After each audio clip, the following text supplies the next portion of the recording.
What is going on, everybody? 2Bob29 back in the lounge yet again. Make sure to kick back, relax, and grab some snacks, because it's time for a couple of Prize Wall Evals. I am not going to waste your time in making two videos on this one.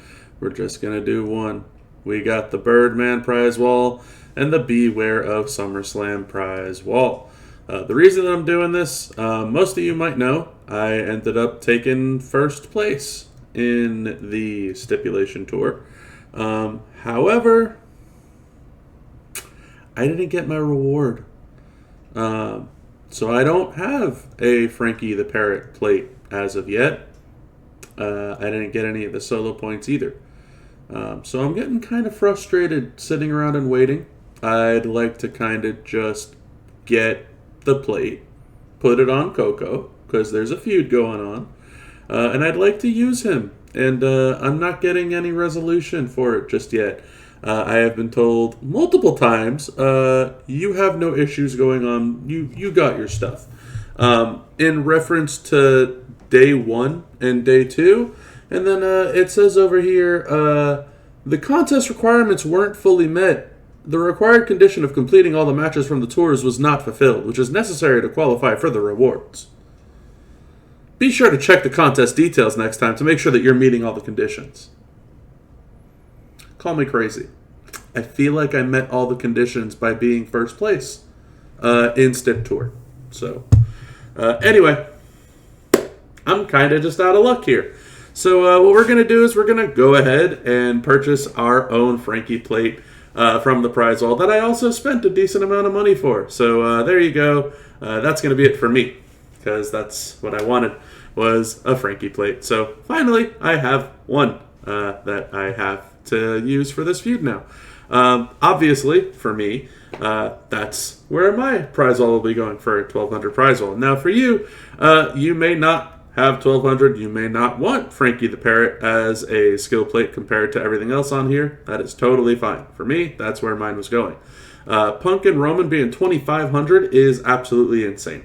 If you somehow got that much prize wall, you absolutely know what you had to do to get there. You don't need me to tell you whether you want to get them or not. You got there because you wanted to pick up one of them for that price tag. Moving onwards, we have our next hit list. So we got $12.99. So 1,300, 1,200, 1,100, 1,000. So you'll notice they all kind of keep dropping off by 100. Last time is now Cena. Super, super, super strong character. Arguably the best showdown tag character in the game. Totally fine. Great option for any of you out there that don't have them, that want to get them. Completely understandable if you want to do that over a Frankie plate. I will take the Frankie plate personally. However, I completely understand if you want to take this character. Shards are not the easiest to come by, and a 6-star gold is a hell of a pickup. So, completely get you there. Acro Cena, you should have got him for free from that month. There's no way in hell that you should be spending $1,200 on Acro Cena when you can get Seth freaking Rollins for $1,000. All right, no shot. Also, the fact that Solo is more expensive than Seth, wrong. Just wrong. Solo's good, solid coach, plus 3 countdowns. Seth is a freak at fighter and trainer for plus juggernauts. There's only 2 characters in the game that give juggernauts. He's one of them. LA Knight at 700. Taker at 600. Sami Zayn the champ at 400 and Punk at 300. No. If you had to pick and choose one of these, because this is where your prize wall ended, you ended up with, definitely take Taker. He's the strongest hitting one out of the bunch. Some people like LA Knight, that's totally fine. Some people really like Punk. I hate the cascading. Some people like Sammy. I really like the RNG on him, and his upside is not as strong as it once was. Taker. Taker's the go-to. Taker has a stun move. You can keep looping. Totally fine. Taker's fantastic. Then you go on to the plates. So now back to the 1,200 we were talking about. So 1,200 for a Frankie plate, or 1,200 for a Rumble purple, red, or blue. These have all been available in other parts of the game. A ring royalty plate is the wildcard Rumble. That's an okay plate. I have 1, maybe 2 of them. I can't remember the last time that I used them. They're really not that fantastic as much as everybody thought they would be. Then we're down to the second tier of the plates. The Gruesome Guys, aka the Blue Sheik plate. You know what the Sheik plate is? This is a blue one. Solid. Good for Kamala. Decent for Samu, aka Shamu, as we like to call him around here in these parts. Solid. Not anything crazy. Again, 600 is a tough spot to be in, but I could see you getting that plate for 600. Totally understandable. The rainbow reinforcement is the same as all the other color reinforcements. There is no reason why you should get a color reinforcement when you can get an all-color reinforcement, and they all do the same gem damage. It's not like the red one does 300 where the all-color does 200. They all do 200, so if you're going to get one, you get the rainbow reinforcement. Lots of characters very good with a rainbow reinforcement, and the same goes for the leech plate. So, as you can see, we have all the leech plates at 400, and of course, the rainbow one for 400. So, if you were to get one, 400 here. Solid for your striker Austins that some of you use out here, myself included. Moments. New Bloodline moment token, fantastic for Jacob. Everybody else there stinks. Jacob's already OP without it, no need. Crazy to me that the Wyatt 6 American-made moment token is not the most expensive for the first time in a long time. Helps out everybody on the wall, or on this portrait, I guess is what you could say. So Julius Creed gets a huge pick-me-up from it. All the Wyatts, if you use any of them, get a huge pick-me-up from it. So not too shabby there. Stone Cold gives the corporation a beer bath. Really good token. Really, really good moment token. Hall of Fame 2017. Fantastic if you have Hall of Fame JBL or Ron Simmons. Tiffy Time is Money moment token. For some reason, they like making this one super duper rare or super duper expensive. This time, it's not really as expensive as the others. Now, don't get me wrong. I'm not saying it's not rare or expensive because you obviously had to spend some or your faction had to spend some to get this much prize wall. But, it's okay. Loser Leaves Judgment Day moment token. Not worth it. Just not worth it. Stealing the Briefcase moment token. Not worth it. Just not worth it. You can get it other places. Immortal moment token. This was the $100 moment token. This one's great for Britt. Fantastic for the Austins. I would tell you to immediately get this moment token if you don't have it. There are token bundles for each class. They're okay if you have cleanup stuff. Metal bits are a solid amount of metal bits. Star fragments are the poo-poo star fragment cases. So again, don't take those unless you need to take those. For me, I'm going to take 2 sets of metal bits because I am not getting any more prize wall out of this. So there you go.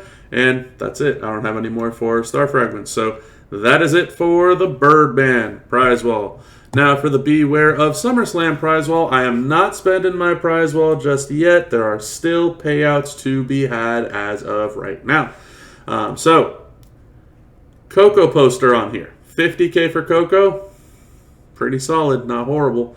But hopefully you can get Coco some other way. The Michelle McCool green gear. Now, I was not very big on this, okay? Because to me, Michelle McCool's best trainers are already going to give her the MP required. And her gear, I don't know if it says it here, probably doesn't because they don't do the updates anymore. Her gear gives her plus 5 MP, which is a huge MP bonus. However, when her moves only cost about 3 MP, do you really need that?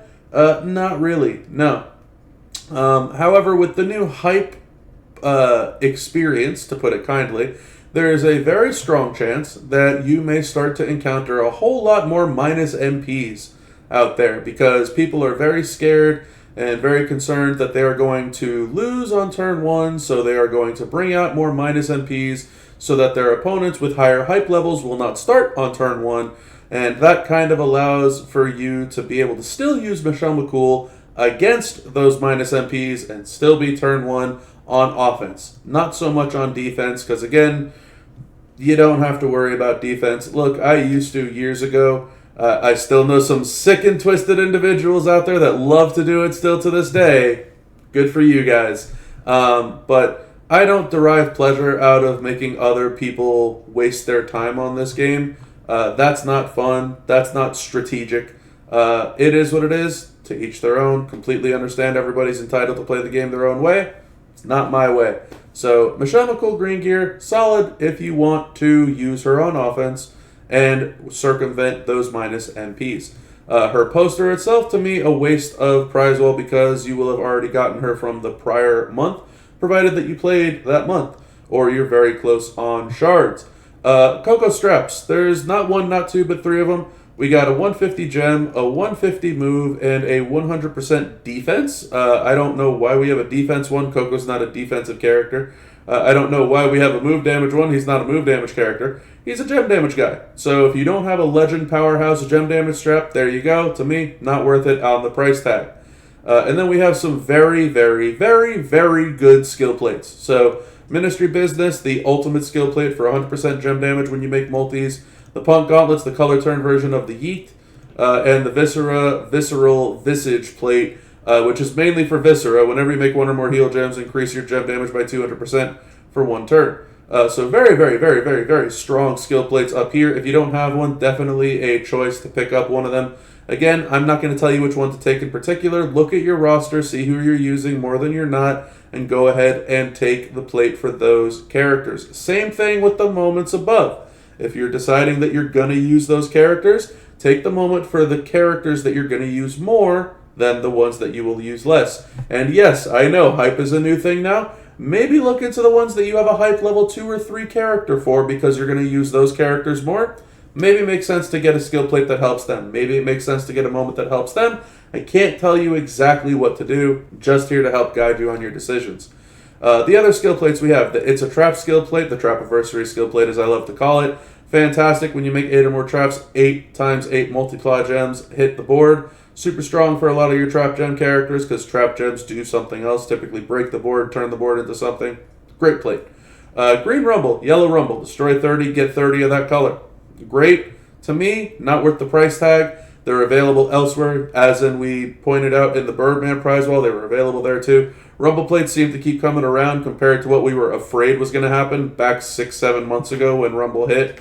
So not the end of the world if you don't get one here, but if you're looking for one, they're there. The Chelsea's Entitlement plate is literally only for Chelsea. It's trap gems and purple move damage. Maybe there's somebody else that I'm missing off the top of my head, but it's really not great. Willa Cargill plate is essentially a fancy Ministry Business plate, but only for green gems instead of all gems, and it gives you yellow move damage. So very limited on that one. Not a huge fan of it. The Dirty Deed skill plate you can earn out of Talent Up, out of Feud. 6 or more power gems gives you 100% all gem, 200% on purple gem, because you get 100 on purple and 100 on all, so it's okay.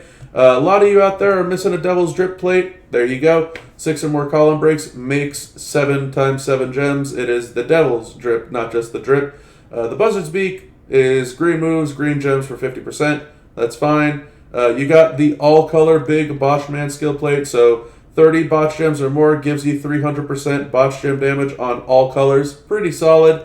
The Botchiversary plate also solid. 8 botches, 8 multis, times 8. Decent. These two plates combined, the green one and the botch one, work fantastic on Hall of Fame Lex. You don't need the all-color one, but the all-color one is obviously better. You could use it on more than just Hall of Fame Lex. The green sub plate, the Glowing Fate plate, that's fine for stuff like Boss, nothing to lose your sleep over. Another nearing end out here, 6 immobile gems for major gem damage increase. There's a limit on how many immobile gem characters are out there that are good. Color turn specs from Devon, those are fine. Mark of a Hero, that's okay. A lot of these plates down here you can get out of, again, Talent Up or Feud. So nothing to really lose your sleep over there. And back to the moments now here on this wall. So Ministry of Darkness moment token, I was thrilled when I first saw this moment hit.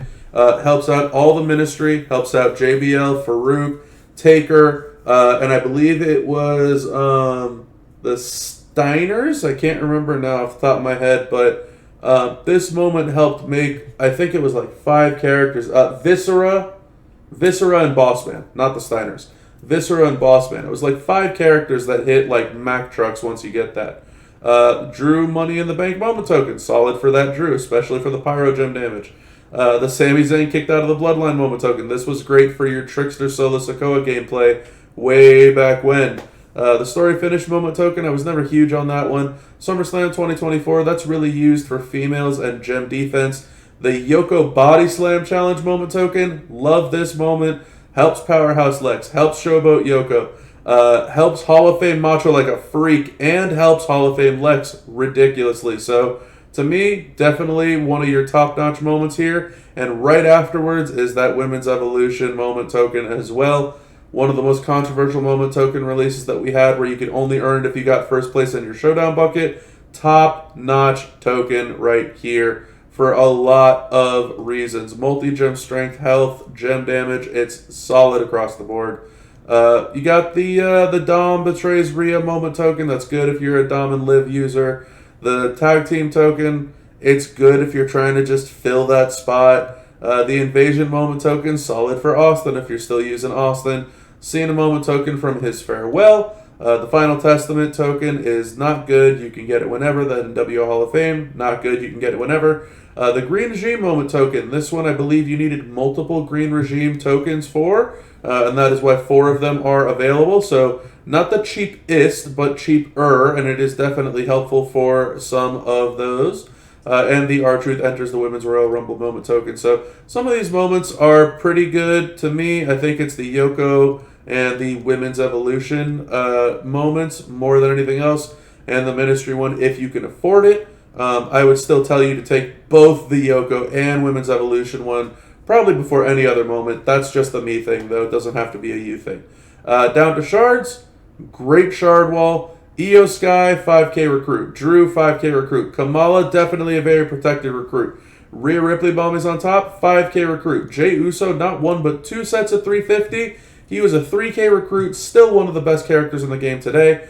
Gunther, also a 5k recruit, 2 sets of 350. Fantastic character. Hall of Fame Macho shards, tippy top. Viscera shards, I don't like that they keep trying to make big money off of him after they sold him for the 100 that was available on his induction event.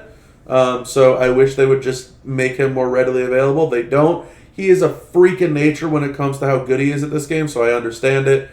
But a lot of these shards are fantastic. Liv is okay. You can get her from the month. It's crazy to me. The price on these Nia shards makes me wish in some aspects that I hadn't recruited her as of yet so I could get these shards because they're so crazy good on the price tag. Fatu shards, he's not good. Not anymore. Powerhouse Cody shards, they're selling them for $25. I wouldn't tell you to get that. And then we're down to our cleanup crew stuff. You got some straps, high gem damage, high move damage, and the random gem damage. So 100 to 150, 100 to 150, and 40 to 150. It's fine if you're looking for some straps at random. And then your cleanup crew stuff, metal bit, strap parts, coins, tokens. So, I mean, look, this wall is stacked. If you were going to ask me, hey, Bob, who should I take more than anybody else off of this wall? I think Mommy's on Top is the best female in the game. That's a hard spot to top. She is Queen of the Hill in my book, 1,000%. Queen of the Ring, Nia Jax is very good. Viscera is tippy top notch. Hall of Fame Macho, arguably up there for, top 3, top 4 Hall of Famer in the game, especially with the new hype feature. Yeet Jey Uso, again, ridiculously strong. Io Sky to me is okay. She's nothing really more than a CSS. She's very good. I don't like that she gains MP and she makes traps and she has multis. She's too easily counterable, and with the new hype system, I'm not really thrilled on it, but look, maybe you got enough hype to take her up, and that's a good thing. Same thing with Drew. Drew's really good too. Kamala, fantastic with the blue move damage. There's a lot of options here. For me, again, I'm not taking anything yet, and I know that I was telling people to not really take the gear, but based on what I have and what I'm missing, I will probably end up taking that gear. I'm also looking at these skill plates because I don't need these moment tokens. I don't need these shards, and I don't need to worry about the cleanup crew stuff. So I'm looking at these skill plates, and it's kind of going to probably lead to one of these guys, right? Maybe another Punk Gauntlets, maybe another Ministry Business, maybe another Trapiversary. I'm not really sure. I don't need another Visage. I don't care about the Rumble plates. And from there, it kind of just dwindles off very, very significantly. So I'm not really worried about any of that. I don't need a Coco strap specifically. I've already got a 150 on them, so don't really know what I'm going to do with this wall. But it seems like I'm leaning towards the Michelle McCool gear and possibly one of the big 3 skill plates here. The Punk Gauntlets, the Ministry Business, or the Trapiversary. But anyway, that's it. Enough of me yapping. You've heard enough. You've seen enough. You've read up on the prize walls. It's time to get back into Feud. It's time to look into to what it is that you need and want on your account. Hopefully this helps you get there. So enjoy the rest of your feud, enjoy the rest of your evening, and if you like the video, make sure to like the video. If you haven't done so already, hit that subscribe button to stay in tune with all the continued content that I keep on putting out there. Share with all your friends that want to know what they should do and what they should spend on these prize walls here. And leave some comments below. I know I'm definitely way behind on returning most of them and responding to most of them, but I promise I will do my best when it comes to responding to them. But that's going to be it for me on this one. So until next time, y'all, have a good one. Bye!